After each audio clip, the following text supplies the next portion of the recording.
त्रिआयाम ज्योतिष के विधा का हम एक साथ मूल्यांकन करने में सक्षम हैं ही नहीं, तो एक समय पर जन्म लिए हुए सभी बच्चों के भाग्य एक जैसे हों, यह बताने में हम कैसे सक्षम हैं। सदाचारी बात बोल नहीं पाएगा, ज्ञान पूर्वक बात बोल नहीं पाएगा, विवेक पूर्वक बात बोल नहीं पाएगा, तर्कयुक्त बात बोल नहीं पाएगा, शास्त्र सम्मत उदाहरण दे नहीं पाएगा, तो ज्योतिषी किस बात का। वह किसी भिक्षुक के घर भी पैदा होगा तो भी नरेंद्र मोदी बन जाएगा, जवाहरलाल नेहरू बन जाएगा, श्रीमती इंदिरा गांधी बन जाएगा। तो मैं तो ये बताऊंगा ना कि यह व्यक्ति भविष्य में क्या बनेगा। ये नेता बनेगा, अभिनेता बनेगा, उद्योगपति बनेगा, क्रिमिनल बनेगा, इसमें हम कहाँ फेल कर पा रहे हैं।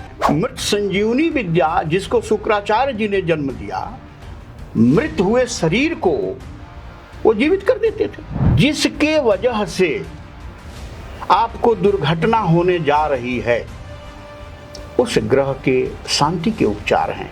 उसका अष्टम भाव अगर मजबूत नहीं है तो आप यह नहीं बता सकते कि इन दोनों के विवाह के बाद इनकी दुर्घटना होगी कि नहीं होगी। उनका भाग्य भाव, नवम भाव मजबूत नहीं है। कम एनर्जी में, कम समय में अधिक उन्नति वह कर सकता है। यह बात मैं उसको पहले से बता सकता हूँ। ज्योतिषी का भी कुंडली एक बार जरूर अपना कुंडली देख लेना चाहिए या किसी दूसरे ज्योतिषी से दिखा देना चाहिए कि आपको ज्योतिष कार्य करना है या नहीं करना है। जय श्री राम, नमस्कार। कैसे हैं आप सब? ये सवाल मैं बार बार इसलिए पूछता हूं कि आप मेरी तरफ आकर्षित हो जाएं, क्योंकि आप तो अच्छे होंगे ही। हमारा पॉडकास्ट आप देख रहे हैं, इसके मतलब कि आप अच्छे होंगे, तभी तो देख रहे हैं। आज फिर मैं एक नए एपिसोड के साथ हाजिर हूं, एक नए मुद्दे पर बात करने के लिए। और बहुत गंभीर विषय है। गंभीर विषय आप समझ रहे होंगे पहलगाम का, वो तो है ही एक गंभीर विषय, लेकिन कुछ मन में ख्यालात चलते रहते हैं। सनातन सर्वोपरि क्यों है? हर धर्मों का राजा क्यों है? ये सारे सवाल इस समय बहुत अंदर तक आदमी को जाके छलनी करते जा रहे हैं। क्या मानवता इतनी खत्म हो गई है कि आदमी एक दूसरे को देख नहीं पा रहा है? इन सभी मुद्दों पर बात करने के लिए आज हमारे बीच में बहुत ही लोकप्रिय ही कहेंगे, क्योंकि आज तक उन्होंने अपने आप को बाहर नहीं निकाला, मतलब एडवर्टीजमेंट नहीं किया है, लेकिन कोई भी राजनेता जो इनके विषय में जानते हैं, अगर वो घर से बाहर निकलते हैं ना, तो पहले गुरुजी को हेलो करते हैं कि गुरुजी समय सही है निकलने का, तब में निकलते हैं। आप 2 बार पहले भी मिल चुके हैं। मैं बात कर रहा हूँ आचार्य मनोज जी की। गुरुजी प्रणाम। खुश रहिए, आशीर्वाद। गुरुजी ज्योतिषाचार्य हैं, तंत्र विद्या के पारंगत हैं, तंत्र विशेषज्ञ भी हैं। फेस रीडिंग, आपके हाव भाव से भी आपके भविष्य और आपके भूत जो बीत चुका है ना, उसके बारे में ही बता देते हैं। ये बड़े खतरनाक गुरुजी हैं। और तो और हस्तरेखा, सभी हस्तरेखा पे सब लोग मतलब आम जनता भी जानती है कि ये हस्तरेखा में ये लाइन यहाँ जाए तो ऐसे हो जाता है। उसकी विशेषज्ञ आपके पास विशेषज्ञता है। बहुत सारे अध्ययन के बाद और बड़ी पुख्ता जानकारी के साथ आपके सामने आने वाले हैं। बहुत विशेष आग्रह किया हमने और लोगों ने कि आप अपनी इस विद्या के माध्यम से समाज को प्रेरित भी करें, समाज के कुछ बाधाएं होती हैं उसको निवारण भी करें। इससे पहले कि मैं बातचीत शुरू करूं, फिर वही दोहराऊंगा कि मेरा एक बार कोड आपके पास जा रहा होगा, और बहुत सारी हमारी यश फाउंडेशन बहुत सारी सामाजिक कार्यक्रमों में व्यस्त रहती है, उसके लिए धन की आवश्यकता होती है। तो अगर आपकी नेक कमाई में से 1 रुपया भी इस बारकोड के माध्यम से हमारे फाउंडेशन को आता है, तो ये आपके लिए बहुत सुखद अनुभूति हो सकती है। सीधे मुखातिब होते हैं गुरुदेव से। गुरुजी बहुत बहुत धन्यवाद और आभार आपका कि आपने हमारे उस आग्रह को स्वीकार किया। आपको भी हृदय से साधुवाद। और सर्व बाधा निवारण शिविर, सर्व बाधा निवारण शिविर,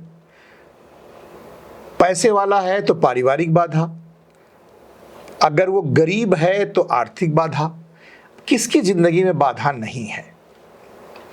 उसके लिए अगर आप समाज के लिए अब प्रस्तुत होने जा रहे हैं, तो इसके लिए हम समाज की तरफ से, समाज के प्रतिनिधि होने की तरफ से एक डॉक्टर को, मतलब जो डॉक्टर इसलिए कह रहे हैं कि नब्ज देख के आप रोग का पता लगा लेंगे और उसके बाद आप निवारण की तरफ हमको लेके चलेंगे, इसके लिए हम आपका आभार व्यक्त करते हैं। गुरुजी, बहुत दिन से हम सर्व बाधा निवारण के बारे में बात करें, इससे पहले हमारे दर्शकों द्वारा आपके पॉडकास्ट का जो एपिसोड था उसको देखने के बाद कुछ सवाल आए हैं और सवाल लाजमी है, तो हम चाहेंगे कि आज बिना किसी हिचक के आप उस सवालों का जवाब दें, क्योंकि ये सच है।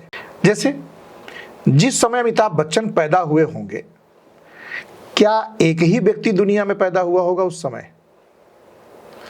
और भी अस्पताल में उस समय पे और लोग पैदा हुए होंगे, बहुत सारे लोग पैदा हुए होंगे। क्या कारण है कि अमिताभ बच्चन ही सुपरस्टार बने? प्रधानमंत्री मोदी की ले लेते हैं, वो भी तो कहीं पैदा होंगे तो उसी टाइम पर उसी स्थान, मतलब हर जगह कहीं ना कहीं कोई ना कोई बच्चा पैदा हुआ होगा जी। हम जब अपने ज्योतिष की बात करते हैं तो एक ही समय पर जब जातक जन्म लेता है जी, उसका भाग्य अलग अलग कैसे हो जाता है? क्या है ये? कहाँ कंफ्यूजन होता है? भाई, हम जब पैदा हुए तो कलाकार बने, हमारा भी गीत बहुत पॉपुलर हुआ, लेकिन क्या हम जब पैदा हुए थे तो उस इलाहाबाद के डफरिन हॉस्पिटल में क्या और कोई जातक नहीं पैदा हुआ होगा? हुआ होगा, लेकिन भाग्य भिन्न भिन्न है। ऐसा क्यों होता है? ऐसा क्यों है? ज्योतिष का बड़ा गंभीर और ज्योतिष के मर्म को जानने वाला प्रश्न है ये। इस प्रश्न से जो नवांगतुक ज्योतिषाचार्य हैं वो बहुत घबराते हैं। कुछ 2 बरस में ज्योतिष का कार्य प्रारंभ कर दिया, कुछ 6 महीने में कर दिया, और यह भी कहते हैं कि मैं इनको 1 महीने में सिखा दूंगा। 35 वर्षों से मेरा सतत अध्ययन रहा, और जो ये अध्ययन रहा, ऐसा नहीं कि मेरा इसके पहले एकेडमिक अच्छा नहीं रहा। समाजशास्त्र से मैंने एमए किया, लॉ किया, एलएलएम किया, तो मैं अपने विश्वविद्यालय जीवन में भी एक अच्छा होनहार विद्यार्थी रहा। इस वजह से किसी भी शास्त्र को जब मैंने सीखने का ठाना तो उसके जड़ तक गया और बहुत गहराई से अध्ययन किया। ज्योतिष शास्त्र समुद्र है, इसमें कोई थोड़े समय में ज्ञान हासिल नहीं कर सकता। अब हम आपके प्रश्न पर आते हैं। एक ही समय में जन्म लेने वाले व्यक्तियों का भाग्य अलग अलग क्यों है? किसी व्यक्ति की एक जन्मपत्री बनाई जाती है जिसके लिए कुछ चीजें आवश्यक हैं। जन्म का समय, जन्म का स्थान। इससे पूर्व एक बात मैं कहना चाहूँगा कि प्रत्येक व्यक्ति कर्म करता है। जो जन्म लेता है वो भी करता है, जिसने जन्म दिया है वो भी कर्म करता है, और हर कर्म का फल व्यक्ति को भुगतना पड़ता है। उसे फल की प्राप्ति होनी ही होनी है। जब किसी यह इसको कहते हैं क्रियमाण। 3 प्रकार के कर्मों की व्यवस्था है, क्रियमाण कर्म की, संचित कर्म की और प्रारब्ध की। तो क्रियमाण कर्म वह है जिसमें हम जो कार्य करते हैं उसका फल हमें प्राप्त होता है। मतलब जो इस जन्म में ही करते हैं। हाँ, जो अभी मैं उस पर भी आ रहा हूँ। जब हम क्रियमाण कर्म करते हैं और उसका फल संयोग बस हमें प्राप्त नहीं होता है तो वह संचित हो जाता है। अच्छा जी। अब उस एकत्र हो जाता है। जैसे आपने बैंक में पैसे जमा किए, ठीक, निकाल नहीं रहे हैं तो वहाँ संचित है। तो जो हमारे कर्म हैं यह पुण्य के रूप में संचित होते हैं और पाप के रूप में संचित होते हैं। अर्थात हमारे 2 प्रकार के खाते रहते हैं। जैसे बैंकों में ऋणात्मक धनात्मक है, उसी तरीके से पुण्य और पाप के खाते। तो जिस कर्मों का फल जीव इसी शरीर में नहीं प्राप्त कर पाता वो संचित हो जाते हैं, जो पुण्य के रूप में भी हो सकते हैं और पाप के रूप में भी हो सकते हैं। तो जीव के जब दूसरा शरीर जीव धारण करता है तो उसमें इसी प्रकार के संचित कर्म का फल उसे भोगना पड़ता है। संचय में तो ब्याज भी मिलता होगा। जी, वो पुण्य के रूप में भी ब्याज है और पाप के रूप में भी ब्याज है। ब्याज मिलके वो बढ़ता रहता है। जी, तो अब आ गया, उसी को प्रारब्ध कहते हैं। उसी को हम प्रारब्ध, तीन चीज हो गया, क्रियमाण, संचित और प्रारब्ध। तो इन तीनों के संयमक से, तीनों के संयोजन से किसी जन्मपत्री का पूर्ण मूल्यांकन किया जाता है। अगर किसी के भाग्य में पुण्य का संचय अधिक है तो वह किसी भिक्षु के घर भी पैदा होगा तो भी नरेंद्र मोदी बन जाएगा, जवाहरलाल नेहरू बन जाएगा, श्रीमती इंदिरा गांधी बन जाएगा, ठीक ना, धीरू भाई अंबानी बन जाएगा। और यदि वह पाप के रूप में वो संचय है तो वह व्यक्ति बड़े परिवारों में भी पैदा होके दरिद्रता के कगार पर आ जाएगा। वो भी आप देश में कई ऐसे उद्योगपतियों को देखे होंगे जो बड़े उद्योगपति रहे लेकिन धराशायी हो गए और उनके पास कोई धन नहीं है। अब इस पे हम थोड़ा और गहराई से प्रकाश डालते हैं। जन्म का समय, कुछ विद्वान कहते हैं कि जन्म का जो समय है वह शिशु के रोने का समय है। अच्छा।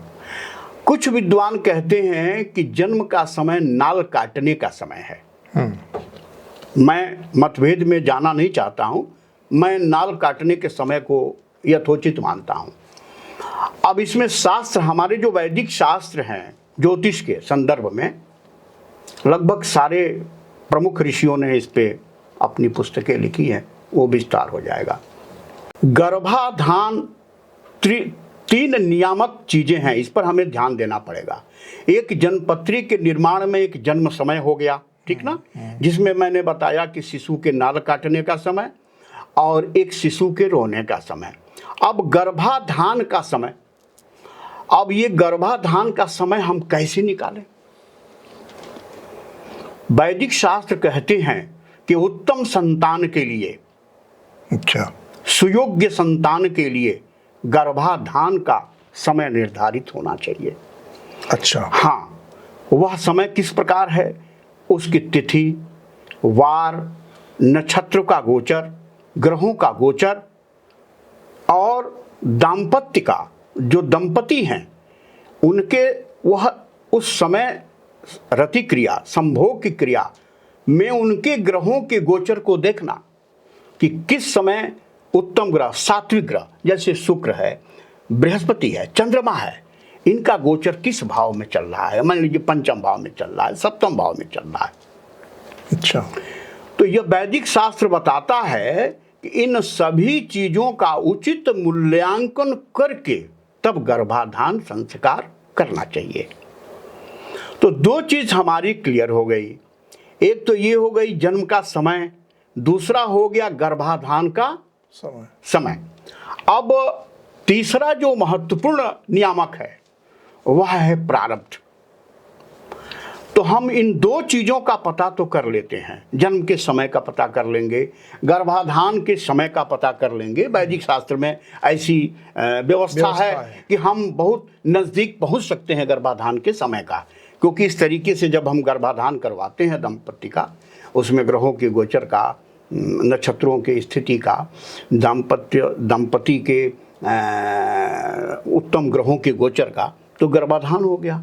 अब आइए प्रारब्ध पे। प्रारब्ध में हमने संचित पुण्य जमा किया है, इकट्ठा किया है, या संचित पाप इकट्ठा किया है, इसको हम कैसे जानें? इसको जानने की कोई विधा नहीं है। जब इसके जानने की कोई विधा नहीं है तो केवल दो चीजों के आधार पर संपूर्ण भविष्यवाणी नहीं हो सकती। इसलिए जब तक यह तीनों चीजों की परफेक्ट जानकारी नहीं होगी, परिपक्व जानकारी नहीं होगी, तब तक प्रत्येक व्यक्ति जो एक ही समय में जन्म लेता है उसके भिन्न भिन्न भाग्य रहेंगे। यदि यह तीनों की जानकारी अगर आपको हो गई तो सबके भाग्य एक समान होंगे। होनी नहीं, असंभव है। प्रारब्ध का आप जानकारी कैसे करेंगे? आपको कैसे पता चलेगा कि आपके प्रारब्ध में पुण्य संचित हुआ या पाप संचित हुआ? इसलिए ज्योतिष में जब देखा जाता है कि जो व्यक्ति की जन्मपत्री हम बनाते हैं उसके पिता माता का क्या कार्य है। जेनेटिक भी है, अगर मान लीजिए कोई अच्छा चिकित्सक है तो उसके बच्चों में चिकित्सा के गुण भी आते हैं। कोई अच्छा स्पोर्ट्स पर्सन है, बहुत बढ़िया खिलाड़ी है, उसके बच्चों में भी जेनेटिक क्वालिटी आती है। जो फिल्म का अच्छा अभिनेता है, मैं ये नहीं कह रहा हूँ कि सब में आती है, परंतु उसमें भी जेनेटिक अर्थात प्रारब्ध के निर्धारण में वो जेनेटिक जो गुण आप में आता है वो प्रारब्ध के द्वारा ही आता है। तो जब यह तीनों त्रिआयाम ज्योतिष के विधा का हम एक साथ मूल्यांकन करने में सक्षम हैं ही नहीं, तो एक समय पर जन्म लिए हुए सभी बच्चों के भाग्य एक जैसे हों, यह बताने में हम कैसे सक्षम हैं। यहाँ ज्योतिष फेल नहीं है, वह प्रणाली, उस प्रणाली को जब हम फॉलो नहीं कर पा रहे हैं, उस प्रणाली के उस प्रक्रिया का हम तारतम्यता नहीं बैठा पा रहे हैं तीनों का, तो हम इस विषय पर, इस प्रश्न पे हम उत्तर देने में सक्षम नहीं है। इसके मतलब जो ज्योतिष पे डाउट करते हैं वो सही है? नहीं, ज्योतिष पे डाउट है ही नहीं। ज्योतिष पे कहाँ डाउट है भाई? मैं कह रहा हूं कि प्रारब्ध की ज्योतिष में केवल एक प्रश्न का डाउट आपने किया। आलोचक तो उसी प्रश्न को पकड़ लेंगे जहां पे मतलब हम असफल हो रहे हैं। असफलता इसमें कहाँ है? व्यक्ति की जन्मपत्री जब हमारे सामने है तो मैं तो ये बताऊंगा ना कि यह व्यक्ति भविष्य में क्या बनेगा। यह नेता बनेगा, अभिनेता बनेगा, उद्योगपति बनेगा, क्रिमिनल बनेगा। इसमें हम कहाँ फेल कर पा रहे हैं? हम तो पास हैं। तो उसमें संचित तो पता नहीं चलेगा? नहीं, संचित नहीं पता चलेगा, लेकिन उसके पिता माता का आनुवंशिकी गुण हमें दिखाई दे रहा है। उसके माता पिता और पुण्य और जो पाप जो संचित है उसके आधार पर उसके ग्रह की मजबूती पता चल रही है। तो उस ग्रह की मजबूती, उसकी डिग्री, उसकी दृष्टि, उसकी युग्मता के आधार पर हम यह बताने में सक्षम तो हो रहे हैं ना कि यह किस दिशा में जाएगा। हम तो केवल एक प्रश्न, जो आपने कहा कि एक प्रश्न आपने पूछा कि एक ही समय में जन्म लेने वाले व्यक्तियों का भाग्य अलग अलग क्यों है, इसमें ज्योतिष कहाँ फेल हो रहा है? वो इसलिए है कि ऐसा नहीं है। अब आपसे कहा जाए कि वायुयान की स्पीड 700 किलोमीटर पर घंटे है और आप भारत की सड़कों पर किसी कार को 1000 किलोमीटर की रफ्तार से चलावें, तो मैं तो ये कह रहा हूं ना कि ये संभव नहीं है। इसके लिए उस कार को जमीन से ऊपर उठना पड़ेगा, मैग्नेटिक फील्ड को जनरेट करना होगा। तो अगर ऐसा कर लेंगे तो चलेगी। इसका यह मतलब तो नहीं होगा ना कि वायुयान के चलने की गति, कार के चलने की गति में कोई दोष है। वो कार चल नहीं पा रही है, वायुयान उड़ नहीं पा रहा है। वो दोनों अपने अपने जगह पर अपना काम कर रहे हैं, एक दूसरे से मिक्स करने की ज़रूरत नहीं है। उसी तरह से ज्योतिष में इस प्रश्न को फलादेश में मिक्स करने की ज़रूरत नहीं है। इम्प्रूवमेंट मतलब जैसे मान लीजिए संचित हमारा गड़बड़ है, संचित मतलब निगेटिव है, दोनों चीज में हम पास हैं, आपको पता है इस बात का। उसको ठीक करने के लिए ज्योतिष में उपाय है? जी, मैंने एक तो बात पहले ही बताया कि हमारे कर्म के आधार पर ही हमारे भाग्य का निर्माण होता है। यह बात अपने आप में यह सिद्ध करने के लिए पर्याप्त है कि हम अपने कर्मों से अपना भाग्य बदल सकते हैं।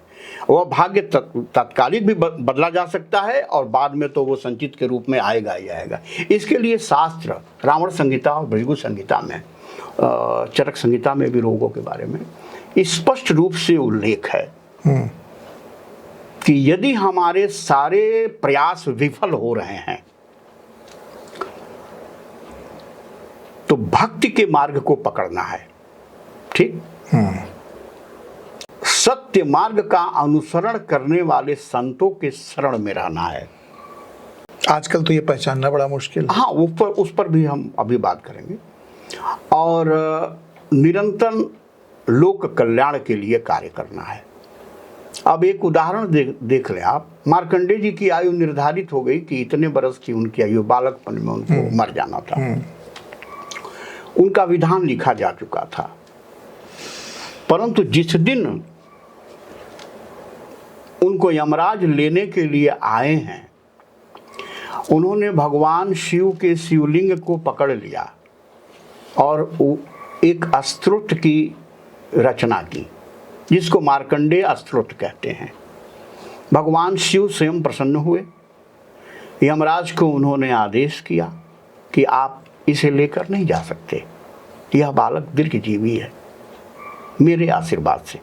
अर्थात विधाता ने जो उम्र उनकी लिखी थी उसको उन्होंने प्रयासों से काट दिया।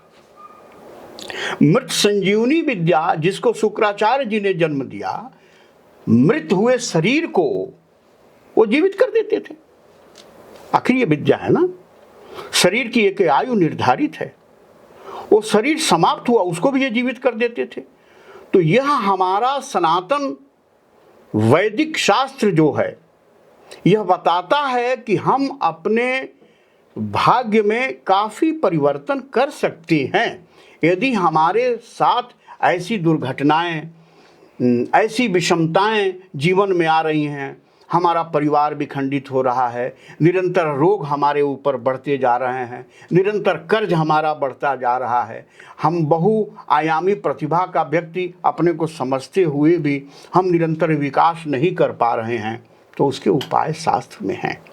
शास्त्रों में है इसके उपाय? जी जी जी, उपाय शास्त्रों में है। कुछ तो मैंने आपको सरलता से बता दिया कि भक्ति मार्ग है और जो संत हैं उनके सानिध्य में रहना है, प्रभु कीर्तन में रहना है और कल्याण का कार्य करना है, लोगों के कल्याण का कार्य। वो आपके निगेटिव जितने भी एस्पेक्ट हैं, जो भी नकारात्मक चीज़ें आपके जीवन में घटने वाली हैं, उनको वो समाप्त करता चला जाता है और सकारात्मक चीज़ों को भरते चला जाता है, जो आपके भाग्य में निरंतर वृद्धि करती हैं। आज आचार्य जी हमारे बीच में हैं, तो क्यों ना निवारण पे भी बात किया जाए, क्योंकि सर्व बाधा निवारण शिविर का जो आयोजन करने जा रहे हैं गुरुजी, इस बाधा के निवारण में या जो संचित कर्म आपने अभी बताया जी, इसको कुंडली से देखा जा सकता है? सच में देखा जा सकता है? देखिए, जैसे चिकित्सक पहले नाड़ी देख के बता देते थे या आपके सिम्टम्स को देख के बताते थे और 4-5 दवा विकल्प में देते थे, ठीक ना? कोई एक सूट नहीं किया तो दूसरा। चिकित्सा शास्त्र विकसित हुआ, 200 वर्षों का चिकित्सा शास्त्र है। पैथोलॉजिकल सेंटर खुले, अब आपको जिस विधा से प्रॉब्लम है उससे संबंधित डायग्नोस्टिक सेंटर में टेस्ट कराने को भेजा जाता है। जब वो आ जाता है तो उससे संबंधित मेडिसिन डॉक्टर रिकमेंड करता है। बीमार होने के बाद चिकित्सक की आवश्यकता है। उसी तरीके से जितने ग्रह हैं यह शरीर के अलग अलग अंगों में का प्रतिनिधित्व करते हैं, ठीक ना? अच्छा। कोई जल तत्व प्रधान है, कोई अग्नि तत्व प्रधान है, कोई वायु तत्व प्रधान है, कोई प्रथम भाव का कारक है जो लग्न है, कोई द्वितीय भाव का कारक है जो वाणी है, कोई चतुर्थ भाव, ये विस्तार हो जाएगा। तो ये सभी ग्रह की अपनी एक निजी प्रवृत्ति है और 12 भाव के अपने नैसर्गिक विशेषताएं हैं। तो जब हमारे पास किसी व्यक्ति की जन्मपत्री आती है तो मैं यह देखकर यह बता सकता हूं कि जैसे एक उदाहरण मैंने आपको दिया, आयु भाव का कारक है अष्टम भाव, ठीक है? इसी से आयु के विषय में हम जानकारी लेते हैं। इस भाव का नैसर्गिक ग्रह है शनि। शनि का परम शत्रु है मंगल। अच्छा। अब यदि अष्टमेश शनि षष्ठ में बैठ जाए मंगल के साथ या लग्न में बैठ जाए मंगल के साथ, तो हम पहले बता देंगे कि आपका दुर्घटना होना निश्चित है शनि की दशा में या मंगल की दशा में, या दोनों एक दूसरे के प्रत्यंतर। एक मैंने उदाहरण आपको दिया, इस तरह से मैं हजारों उदाहरण दे सकता हूं कि किसी व्यक्ति का अगर सप्तम भाव पीड़ित है जिसमें नपुंसक ग्रह हैं, जैसे मान लीजिए शनि है, राहु है, तो इस व्यक्ति का बच्चा करने में इसमें शुक्राणु विकसित ही नहीं होंगे, ठीक ना? पंचम भाव पीड़ित है तो संतान का भाव कमजोर हो जाएगा, विद्या का भाव। इस तरह से सभी भावों का निर्वचन हम कर सकते हैं, बता सकते हैं। तो जिसके वजह से आपको दुर्घटना होने जा रही है उस ग्रह के शांति के उपचार हैं। अच्छा। जिस ग्रह के कमजोरी की वजह से आपका वह भाव पीड़ित हो रहा है, उस ग्रह को मजबूत करने के उपाय हैं। चाहे वो यंत्र के माध्यम से हो, चाहे वो मंत्र के माध्यम से हो, चाहे वो रत्न चिकित्सा के माध्यम से हो। अच्छा, ठीक ना। यह 3 प्रकार की मुख्य चीजें हैं। इसके बाद और भी हैं, घर में वास्तु का है, तंत्र शास्त्र है, उस पर अभी मैं क्योंकि आपने केवल ज्योतिष पर पूछा, इस वजह से मैं इस पर प्रकाश डाल रहा हूँ। तो मैं बताने में सक्षम हूँ, मैं यह भी बताने में सक्षम हूँ कि यह जो बालक है इसका चरित्र कैसा रहेगा। अच्छा। बहुत सारे लोग जो हैं आते हैं अपने बच्चियों का कुंडली दिखाने के लिए, तो खटाखट कंप्यूटर पर उसका निकाल देते हैं, इतना गुण बैठा, इतना गुण नहीं बैठा। वो गुण बैठने से एक सामान्य विवाह की प्रक्रिया है कि हाँ भाई इनका गुण बैठ रहा है, तो उसके लिए जो जो भाव, नाड़ी दोष, वर्ण दोष और ग्रह मैत्री, ये सब ठीक है, लेकिन इससे आप विशेष जानकारी नहीं हासिल कर सकते। जैसे पंचम भाव अगर आप नहीं देखते हैं तो नहीं कह सकते कि दोनों का संतान योग है। उसका अष्टम भाव अगर मजबूत नहीं है तो आप यह नहीं बता सकते कि इन दोनों के विवाह के बाद इनकी दुर्घटना होगी कि नहीं होगी। उनका भाग्य भाव, नवम भाव मजबूत नहीं है तो आप ये नहीं बता सकते कि विवाह के बाद इनका भाग्योदय होगा कि नहीं। उनका सप्तम भाव पीड़ित है तो यह नहीं बता सकते कि विवाह के बाद इनके संबंध अच्छे रहेंगे कि नहीं। तो इस कुंडली मिलान में मैं मिलान की केवल बात कर रहा हूँ, क्योंकि इसमें बहुत सारे बच्चियों के पिता या बच्चों के पिता इसमें बड़े आराम की स्थिति में आ जाएंगे यदि मैं उनको यह बात बता दूं कि यह दोनों बालक और बालिका का विवाह यदि आप करने जाते हैं तो यह भावों से ये निश्चिंत है, तो वो निश्चिंत हो जाएंगे, उनको दोनों विवाह का सुखमय जीवन व्यतीत होगा। इसी तरीके से कोई छोटा बच्चा है, माता पिता हैं, अपने बच्चे के भविष्य के विषय में वो चाहते हैं उसको इंजीनियर बनाना, कोई डॉक्टर बनाना, कोई IAS बनाना, कुछ बनाना। अब उसके मान लीजिए कि डॉक्टर के लिए जो ग्रह उत्तरदायी है वो मजबूत नहीं है, इंजीनियर के लिए जो ग्रह उत्तरदायी है वो मजबूत नहीं है, और प्रशासनिक अधिकारी के लिए दशम भाव उसका मजबूत नहीं है, सूर्य मंगल बृहस्पति मजबूत नहीं है। तो उसको परिश्रम करके, मेहनत करके भी वो बच्चा अपना सारा एनर्जी लगा कर परिश्रम वो करके वो नहीं बन पाएगा। तो माता पिता भी रुष्ट रहेंगे, उसके ऊपर नाराज रहेंगे। मैं उन्हें पहले ही ये बता सकता हूँ, नहीं भाई ये तो कलाकार है, इसकी तो शुक्र की स्थिति बहुत अच्छी है, इसको आप फिल्म लाइन में और कला के क्षेत्र में इसको आप प्रमोट करिए। और यदि व्यवसायी बनाना चाहते हैं तो शुक्र से संबंधित बहुत सारे 30-35 किस्म के व्यवसाय हैं, इसमें काम करिए, आगे निकलेगा। तो कम एनर्जी में, कम समय में अधिक उन्नति वह कर सकता है। यह बात मैं उसको पहले से बता सकता हूँ, उसके माता पिता को। अभी तो मान लीजिए वो बालक है, इतनी समझ उसमें नहीं है, उसके ऊपर थोपी जाने वाली स्थिति बन रही है। तो इस तरीके से मैं सबको बता सकता हूँ। गुरुजी ये बताइए, ये जो आपने बताया पंचम भाव, षष्ठम भाव, अष्टम भाव, जो भी बताया आपने अभी तक, हमारी भाई डॉक्टर इसीलिए होता है ना कि जो नॉलेज हमको नहीं है, हम तो बीमार पड़ने के बाद ही डॉक्टर के पास जाते हैं। जी।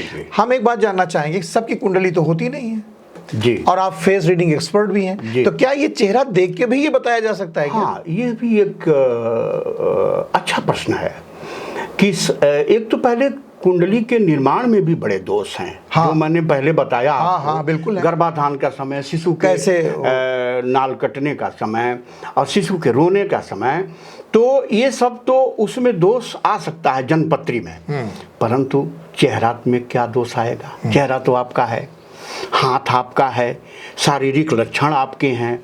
अच्छा, अंक ज्योतिष भी इसमें है, लेकिन अंक ज्योतिष जो है श्रृंगार का विषय है।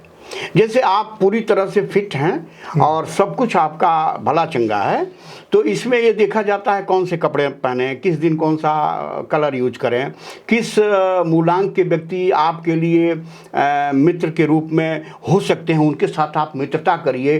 कौन सा अंक आपको सूट करता है, उस अंक के साथ आपका जो भाग्यांक है उसके साथ मिलान, वो एक अलग विषय है। ज्योतिष का वो भी भाग है, लेकिन एक प्रोग्रेसिव जब उसमें आप आते हैं, आप अर्ध विकास कर चुके रहते हैं, उसके बाद पूर्ण विकास के लिए वो आवश्यक है। अगर आप व्यवसायी हैं तो, अगर आप व्यवसायी हैं तो, नहीं व्यवसायी क्या कलाकार के लिए भी है, सभी लोगों के लिए है उसी तरीके। हाँ, अंक ज्योतिष। तो अभी आपका प्रश्न था कि जिसके पास जन्मपत्री नहीं है, हाथ है ना उसके पास, चेहरा है, जो 9 ग्रह की मैंने बात की है, ये सारे ग्रह आपके चेहरे पर होते हैं, ठीक ना? हाँ, माथे पर जो लकीरें हैं ये भी बताती हैं। जितने भी हमारे ग्रह हैं, ऊपर शनि से चालू होता है और मंगल पर आता है। आँख, दोनों आँख जो है यह भी आपका सूर्य और चंद्रमा से गवर्न होता है।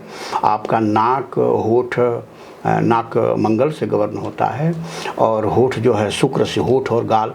तो व्यक्ति की अगर, जैसे शुक्र हम अच्छा तब मानेंगे किसी व्यक्ति का जिसके होठ पतले हों, बारीक हों, चाहे वो स्त्री हो चाहे वो पुरुष हो, तो हम यह मानेंगे कि इसका शुक्र मजबूत है। अच्छा। अगर उसका होठ, गालों में लालिमा है, गाल उसके पिचके हुए नहीं हैं, अच्छे हैं, सुंदर रक्तांभ लिए हुए हैं, माने रक्तिम आभा उसकी है, तो मैं यह मान के चलूंगा इसका शुक्र बहुत, गालों में गड्ढे हैं, हाँ मतलब डिम्पल है, तो सुंदरता जिसकी है, तो इसका अर्थ हुआ कि इस व्यक्ति का शुक्र बहुत मजबूत है, ठीक ना? उसी तरह से नाक उसका सुतवा हो, लंबा हो और माथा उसका उन्नत हो, तो मैं मानूंगा कि इसका मंगल मजबूत है, बृहस्पति मजबूत है, ठीक। इसमें ज्योतिष कहीं अलग नहीं है, चाहे आप उसको हस्तरेखा के माध्यम से देखें, फेस रीडिंग के माध्यम से देखें, निकलेगा तो वही। अगर हस्तरेखा से कुछ अलग निकलता है, फेस रीडिंग से कुछ अलग निकलता है, शरीर लक्षण से कुछ अलग निकलता है, जन्मपत्री से कुछ अलग निकलता है, तो ज्योतिषाचार्य में दोष है। अच्छा। अर्थात ज्योतिषी को कुछ नहीं आता, ठीक ना? उसको कुछ नहीं आता, क्योंकि एक ही व्यक्ति के ज्योतिष के अलग अलग विधाओं से मूल्यांकन करके एक ही व्यक्ति एक समय में अपराधी हो जाए और दूसरे समय में वो धर्मज्ञाता हो और तीसरे समय में कंगाल हो जाए और चौथे समय में अरबपति, ऐसा कैसे संभव है? नहीं। एक ही पर्सनालिटी, एक ही व्यक्ति एक दूसरे से विपरीत स्थिति में कैसे आ गया? अर्थात आपको ज्योतिष नहीं आता, आपको हस्तरेखा देखने नहीं आता, आपको फेस रीडिंग करने नहीं आता, आपको शरीर लक्षण का आप कुछ भी नॉलेज नहीं रखते हैं। ये जो नया नया लड़के और सब चले हैं, ये 1 आध महीना थोड़ा बहुत कहीं से किताब जो मिल जाता है उसका अध्ययन करके उसी में अपने को ज्योतिषी बन जाते हैं। तो जो लिखी हुई उसमें थोड़ी बातें हैं, नहीं मैं नहीं कहता हूँ कि सारी बातें गलत हैं, उसके आधार पर प्रोजेक्शन करते रहते हैं और नैसर्गिक प्रतिभा जो है उनमें विकसित नहीं होती। तो जब आप में नैसर्गिक और मौलिक प्रतिभा विकसित नहीं होगी, इसके अलावा एक बात और भी बता दूं कि जैसे ज्योतिष के लिए अष्टम भाव का भी मजबूत होना एक ज्योतिषी के लिए आवश्यक है, उसका गुरु बृहस्पति और शनि का मजबूत होना आवश्यक है ज्योतिष के लिए। तो अगर उसका स्वयं का यह भाव, जैसे अष्टम भाव गुप्त शास्त्र को सीखने का भाव है। अच्छा। अष्टम भाव तो आयु का भी भाव है, लेकिन अष्टम भाव गुप्त शास्त्र को सीखने का। तो अगर ज्योतिषी का यह भाव ठीक नहीं है और द्वितीय भाव ठीक नहीं है तो वाणी में ओजस्विता नहीं रहेगी। बृहस्पति कमजोर है तो ओजस्वी, अगर वो बोलेगा भी तो अच्छी बात बोल नहीं पाएगा, सदाचारी बात बोल नहीं पाएगा, ज्ञान पूर्वक बात बोल नहीं पाएगा, विवेक पूर्वक बात बोल नहीं पाएगा, तर्कयुक्त बात बोल नहीं पाएगा, शास्त्र सम्मत उदाहरण दे नहीं पाएगा, तो ज्योतिषी किस बात का? तो उपचार क्या करेगा? जो टेलर अगर अपने शरीर पर कपड़ा अच्छा नहीं सिल सकता है, वो आपका और हमारा क्या सिलेगा? बस सीधी सी बात मैं ये बात कहना चाहता हूँ। तो इसमें ज्योतिषी को का भी कुंडली एक बार जरूर अपना कुंडली देख लेना चाहिए या किसी दूसरे ज्योतिषी से दिखा देना चाहिए कि आपको ज्योतिष कार्य करना है या नहीं करना है। भ्रमित करने के लिए थोड़े समय तक भ्रमित लोगों को किया जा सकता है। जैसे अभी आपने पूर्व में एक प्रश्न किया था संत का, कि कैसे हम जानें कि कौन संत है, तो वैसे ही संत का भी चरित्र खुल के सामने आ जाता है। भाई थोड़ा देर में भी आएगा। जिसका शुक्र तेज होगा वो संत नहीं, हम केवल शुक्र के आधार पर संतत्व तो नहीं है। संतत्व तो हर हालत में बृहस्पति और शनि के आधार पर है। शनि जो है वैराग्य का कारण है, ठीक ना? अच्छा। शनि वैराग्य का कारण है और सतगुण, जैसे 3 गुण हैं सत रजतम, तो सतगुण जिसमें अधिक है, ये तीनों गुण सब में होते हैं। अब आप किसको विकसित करते हैं यह आपके ऊपर है। तो सद्गुण जिसमें विकसित है, गुरु जिसका मजबूत है, शनि वैराग्य का कारण है, अर्थात वह अनासक्ति भाव से व्यक्ति को बढ़ाता है। अनासक्ति कहते हैं किसी भी चीज़ पर आसक्ति ना होना। अब हमसे आप जो वर्तमान समय में जो गेरुआ वस्त्र पहनकर और हेलीकॉप्टर से और हवाई जहाज अपने पास रखते हैं, इनको आप हमसे ना कहलवाइए कि ये संत हैं क्या हैं। संत होना और संत का छद्म रूप धारण करना दो अलग चीज़ें हैं। संत के लिए किसी प्रकार की किसी वस्त्र की कोई आवश्यकता नहीं है, उसके लिए कुटिया की कोई आवश्यकता नहीं है, क्योंकि वर्तमान समय में कलयुग में आप मकान में रहते हैं, आपको कुटिया बनाने की कोई आवश्यकता नहीं है। यदि वास्तविक में अनासक्ति भाव से आप में साधुता और संतत्व तो आया है तो आप समाज में रहेंगे ही नहीं। समाज से अलग हटके कहीं भगवान की तपस्या में लीन रहेंगे, लोग तो आपको बाधा डालेंगे। आप कैसे हैं, आप मिल ही नहीं सकते लोगों से। आप लोगों से मिलेंगे तो आपका भक्ति मार्ग खंडित होगा, आपका भक्ति मार्ग खंडित होगा तो संतत्व तो आपका नष्ट होगा। लोगों के बीच में मिल के उनके साथ में आप फोटो खिंचवाएंगे, उनसे उपहार लेंगे, तो संत किस बात के हैं। तो मैं आपका इशारा जिस तरफ है उस तरफ मैं कह दूं कि मेरे हृदय में ये कोई भी संत नहीं है, माने ये लोग नहीं हैं संत लोग हैं, मैं उनसे मिलता हूँ। आप संत हो सकते हैं, जिसके हृदय में साधुता हो वो संतत्व है। उसके लिए वस्त्र की आवश्यकता नहीं, दाढ़ी और जटा की आवश्यकता नहीं। दाढ़ी और जटा की आवश्यकता कोई नहीं। आवश्यकता संत को दाढ़ी और जटा की आवश्यकता कोई आवश्यकता नहीं। क्या बात कही संतत्व आपने। के लिए दाढ़ी क्या, जटा क्या, यह उस समय की बात है जब वह समाज से अलग रहते थे। उनके पास इतना वक्त नहीं था कि वो दाढ़ी बना सके, वो अपने बालों को संवार सके। संत को क्या जरूरत है श्रृंगार की। संत का श्रृंगार तो प्रकृति है, भगवान शिव हैं, भगवान शिव हैं वास्तविक संत, जिनका कोई श्रृंगार नहीं। सभी चीज उनके लिए आवश्यक है और अनावश्यक है। शमशान की जो शमशान जिसमें प्रत्येक व्यक्ति को जाना है वह अंतिम सत्य है। उसके भभूत को रगड़ने वाला, उस भभूत का लेपन करने वाला, जिस सर्प के विष से एक क्षण में आदमी मर जाता है, उस सर्प को धारण करने वाला, जिस मस्तिष्क को विकृत कर दे अगर चंद्रमा कमजोर हो, मस्तिष्क को उसको अपने सिर पर धारण कर, पूरे समाज को न्याय व्यवस्था देने वाला शनि उनके अधीन कार्य करता है।